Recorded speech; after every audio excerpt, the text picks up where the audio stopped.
Buenas tardes, profesora. Hoy mi grupo y yo les vamos a hablar acerca de los semiconductores, diodos y transistores. Mi grupo está conformado por Porta, Guillén, Estefano, Valentino y quien les habla, Carboyanqui Dávalos, Paulo Francisco. Comencemos con las preguntas propuestas. Primera pregunta propuesta. ¿Qué es un diodo semiconductor y cuáles son sus características más importantes? Un diodo semiconductor es un componente electrónico que actúa como una válvula unidireccional para la corriente eléctrica. Está formado por la unión de dos materiales semiconductores, uno de tipo P y uno de tipo N, y permite que la electricidad fluya en un solo sentido, bloqueándola en la dirección contraria. Aquí podemos observar el símbolo del diodo, en el cual encontraremos ánodo y cátodo, el ánodo positivo y el cátodo negativo. Ahora vamos con sus características. Unión PN. Está formado por la unión de dos cristales semiconductores, uno dopado de impurezas positivas y otro de impurezas negativas. Sentido de flujo. La corriente fluye desde el ánodo positivo hacia el cátodo negativo. Polarización directa. Si el ánodo es positivo y el cátodo negativo, el diodo conduce corriente comportándose como un interruptor cerrado. Para que esto ocurra, debe superar una caída de tensión típica de 0.7 voltios en diodos de silicio y 0.3 voltios en diodos de germanio. Polarización inversa. Si el ánodo es negativo y el cátodo positivo, el diodo se comporta como un interruptor abierto, bloqueando la corriente, excepto por una pequeña corriente de fuga. Si se supera el voltaje de ruptura, el diodo puede dañarse o conducir en reversa. ¿Cómo se verifica si un diodo está funcionando correctamente? Bueno, para esto vamos a utilizar nuestro multitester, que es la manera más fácil de verificar si está funcionando correctamente o no nuestro diodo. Vamos a usar nuestro multitester, lo vamos a colocar en diodos, en medición de diodos. Lo podemos encontrar como el símbolo del diodo que vimos anteriormente en nuestro multitester. Y vamos a medir positivo con positivo y negativo con negativo, en polarización directa, obviamente. El positivo con el ánodo y el negativo con el cátodo. Si lo medimos y nos da un valor, eso quiere decir que nuestro diodo está bien. Y ahora lo medimos en polarización inversa, que sería el positivo con el negativo y el negativo con el positivo. Y nos va a dar una medición de OL. Ahora, si nuestro diodo está dañado, ¿qué va a pasar? Bueno, medimos en polarización directa primeramente y nos puede dar dos cosas, o no nos da ni un valor o nos da un valor. Pero ¿cómo nos damos cuenta si está dañado si es que nos da un valor?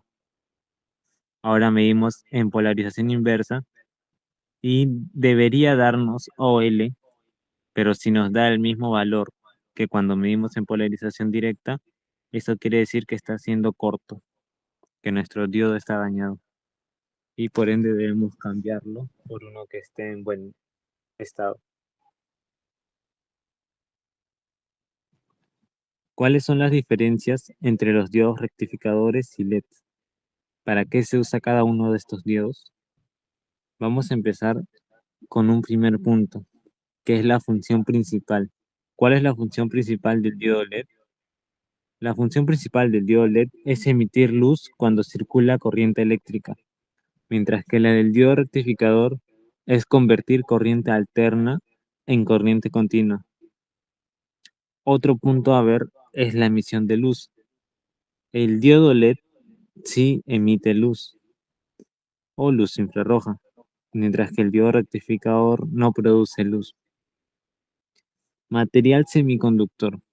El diodo LED está compuesto por arsenuro de galio o nituro de galio o fosfuro de galio o entre otros, mientras que el diodo rectificador Generalmente está compuesto por silicio o también por germanio, pero muy poco. Símbolos de circuitos. Bueno, ambos, como son diodos, van a tener el símbolo base, que podemos reconocerlo como una flechita, pero la diferencia es que en el diodo LED van a resaltar dos flechitas más hacia arriba a la derecha, que eso nos indica que emite luz, mientras que el diodo rectificador se queda con el símbolo base.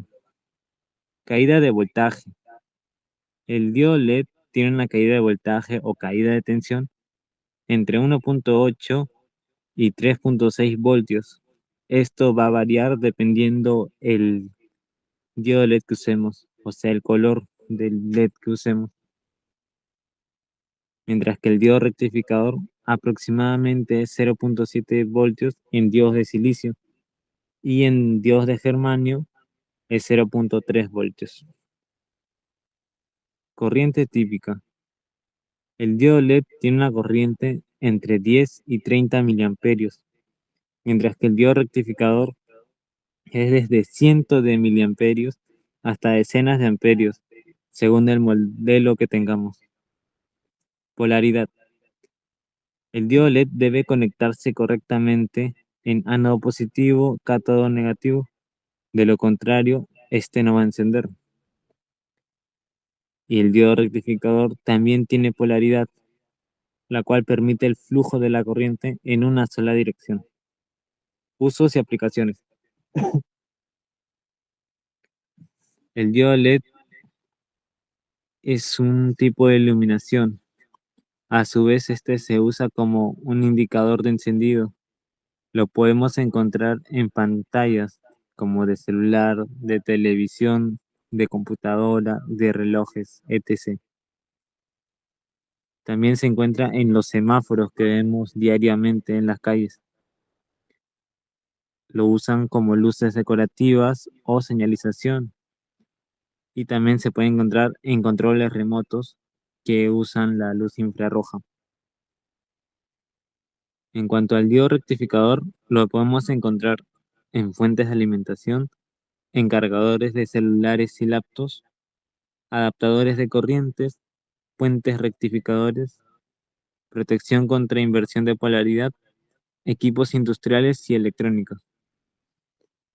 Ahora, ¿dónde lo podemos encontrar en nuestra vida práctica? Así, el diodo LED lo podemos encontrar en el foco pequeño cuando conectas tu computadora o cargador. Se emite una luz adentro. Mientras que el diodo rectificador se encuentra dentro del cargador de tu celular. Ahí hay un diodo rectificador que transforma la corriente de la red eléctrica en corriente continua para cargar la batería. Ahora le doy pase a mi compañero. El punto 6. ¿Qué es un transistor y cuáles son sus características?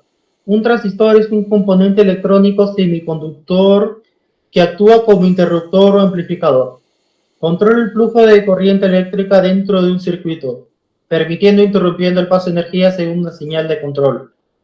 Es el bloque de construcción fundamental de toda la electrónica moderna, desde teléfonos hasta computadoras. Sus características principales. Sus materiales. Se fabrica principalmente de silicio, aunque también puede usarse germanio o arsenio. Capas semiconductoras. Funciona combinando materiales dopados con energías tipo N y positivas tipo P, en configuraciones conocidas como NPN o PNP. Tres estados de operación: corte, saturación y activa. En corte, no circula corriente, actúa como un interruptor abierto. Saturación, pasa la corriente máxima, actúa como un interruptor cerrado. Activa, controla o amplifica la corriente de forma proporcional a la señal de la entrada. El punto 7. Acá nos pide describir las aplicaciones del LED en la iluminación. Las aplicaciones podrían en iluminación de viviendas, alumbrado público, oficinas, hospitales, centros comerciales, automóviles, semáforos, pantallas electrónicas, decoración e iluminación industrial. Sus ventajas principales son que consumen hasta un 80% menos de energía. Tiene una vida útil superior a las 25.000 horas, produce poco calor, no contiene mercurio, reduce costos de mantenimiento y es más amigable con el medio ambiente. Eso sería todo, gracias. Hola, soy el alumno Porta Guillén y me tocó exponer el punto 4. Acá tenemos la curva característica de un diodo, este es de un diodo de silicio. Acá tenemos la región forward o de polarización directa. Acá el diodo conduce y la corriente aumenta rápidamente a partir de este punto de acá, como podemos ver. En esta es la región reverse o polarización inversa. Acá el diodo no conduce, solo existe una pequeña corriente de fuga, como podemos ver acá a partir de este punto y que va bajando hasta acá. Y en el punto 5 nos pide calcular el valor de las resistencias de estos LEDs. Uno rojo, uno amarillo y uno verde. La fórmula que vamos a usar va a ser restar al voltaje de la fuente el voltaje del LED.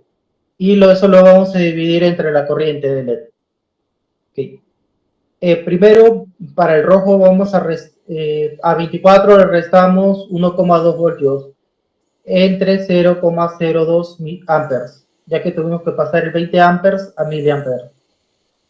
Sí. Y eso nos va a dar 1,14 kiloohmios. Ahora seguimos con el amarillo, que sería 24 voltios menos 1,6 voltios, entre 0,005 amperes. Esto nos va a dar 4,48 kiloohmios. Ahora vamos a restar el del verde, que sería 24 voltios menos 1,6 voltios, entre 0,0005 amperes.